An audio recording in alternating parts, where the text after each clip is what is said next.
All right, let's take a minute or two and talk about Taylen Green so far in these first few practices. Now, Arkansas's only had, 3 practices right now, if I remember correctly. I believe they're only having 5 practices until their spring break. Then they'll come back and have their final, however many, 9, 10, including their spring game. So some programs will have a few practices, then they go spring break, then they come back. Other programs will wait until after spring break. So this is their last week of practices, take a little break, and then they will have the remaining practices after. So there's only been a few practices, and we're just getting these reports from people we know and from Twitter and just kind of reading some tea leaves. But so far, Taylen Green has supposedly looked good, pushing the ball downfield. We saw that one-handed catch by Luke Haas over the middle of the field. And so we've only really seen Taylen Green featured so far in the quarterback competition. I do think it's a good sign that you see him like hang with his teammates, hang with his offensive line. There's a video of him interviewing his offensive line. So if you haven't seen that, go and check it out. So again, not a ton of details per se.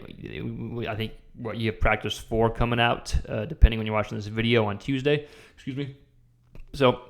But so far, so good for Taylen Green. At least you have like some good energy, some good vibes. Guys I've talked to, some of the fans and people that at practices I've talked to, and it's good energy. It seems to be a lot more encouraging than last year so far. So that's great to hear. Now it's spring practice. It's only a few days. You're coming off a 4-8 season, but you still want some encouragement and some optimism during spring practice. I think that's the most important thing right now for Arkansas is getting some optimistic kind of tendencies and feelings as you head into summer camp. But so far, Taylen Green, quarterback competition, things are looking good right now for him. It's great to see him talking to his offensive line and doing some good things. At least that's what we're seeing so far. If you haven't seen that clip, I'll link it in the bottom in the what's it called, the description below. Okay, so real quick video, just updating the spring practice and Taylen Green. If you like quarterbacks, college quarterbacks, like, share, subscribe, follow us along. We'll see you next time. Peace.